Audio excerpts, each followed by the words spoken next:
രാജ്യത്ത് വാണിജ്യ സിലിണ്ടർ വില വീണ്ടും കൂട്ടി. 19 കിലോ സിലിണ്ടറിന് കൊച്ചിയിൽ 46 രൂപയാണ് വർദ്ധിച്ചത്.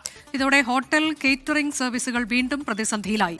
ഗാർഹിക സിലിണ്ടർ വിലയിൽ മാറ്റമില്ലെങ്കിലും വർധനയുണ്ടാകുമോ എന്ന ആശങ്കയിലാണ് ജനങ്ങൾ.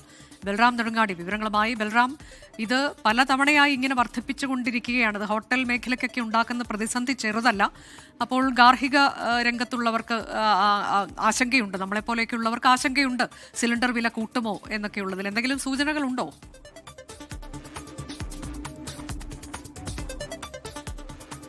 അനുജ, ജനങ്ങളെ സംബന്ധിച്ചിടത്തോളം തുടർച്ചയായുള്ള വില വർധനവ് അത് ഇന്ധനത്തിലായാലും ഒപ്പം തന്നെ ഈ പാചകവാതക സിലിണ്ടറിന്റെ കാര്യത്തിലായാലും തുടർച്ചയായി ഉണ്ടായിക്കൊണ്ടിരിക്കുന്നു എന്നുള്ളത് ജനങ്ങളെ സംബന്ധിച്ച വലിയ ആശങ്കയാണ്. പ്രത്യേകിച്ച് ഈ വാണിജ്യ സിലിണ്ടറിന്റെ വില വർദ്ധിക്കുന്നത് പുറമേ നിന്ന് ഭക്ഷണം കഴിക്കുന്നവരെ ഒപ്പം ഹോട്ടൽ റെസ്റ്റോറന്റ് നടത്തിപ്പുകാരെ ഉൾപ്പെടെയാണ് പ്രതിസന്ധിയിലാക്കുന്നത്. നിലവിൽ വില വർധനവിനെ തുടർന്ന് ഈ ഭക്ഷണ സാധനങ്ങളുടെ വില വർദ്ധിക്കുന്ന സാഹചര്യം ഉണ്ടായിരുന്നു. എന്നാൽ വീണ്ടും വില വർദ്ധിച്ചതോടെ അത് ഭക്ഷണ സാധനങ്ങളുടെ വില വർദ്ധിച്ചാൽ അത് കച്ചവടത്തെ പോലും ബാധിക്കുമോ എന്ന ആശങ്ക ഈ വ്യാപാരികൾക്ക് ഉണ്ട്. കഴിഞ്ഞ 6 മാസത്തിനിടെ 4 തവണയാണ് വാണിജ്യ സിലിണ്ടറിന്റെ വില വർദ്ധിച്ചിരിക്കുന്നത്.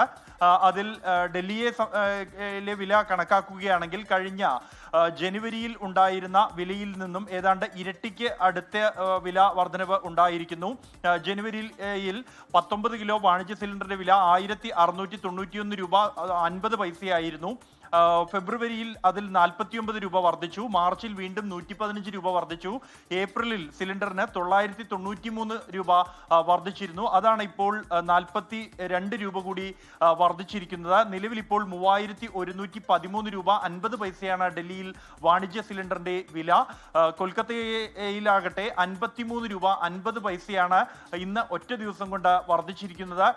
ഇതെല്ലാം ഈ ഹോട്ടൽ മേഖലയെ ഒപ്പം തന്നെ പുറമേ നിന്ന് ഭക്ഷണം കഴിക്കുന്ന ആളുകൾ ഇവരെ സംബന്ധിച്ചിടത്തോളമാണ് വലിയ തോതിൽ ആശങ്ക ഉയർത്തുന്നത്. അനുജ, ഹസിത, അതാണ് വാണിജ്യ സിലിണ്ടറിന്റെ വില കൂട്ടി. അപ്പോൾ ഗാർഹിക സിലിണ്ടറിന്റെ വില കൂട്ടുമോ എന്നൊരു ആശങ്കയുണ്ട്. ഏതായാലും കാത്തിരിക്കാം എന്താണ് സംഭവിക്കാൻ പോകുന്നത് എന്നത്. വിവരങ്ങൾ നൽകുകയായിരുന്നു ബൽറാം നെടുങ്ങാടി.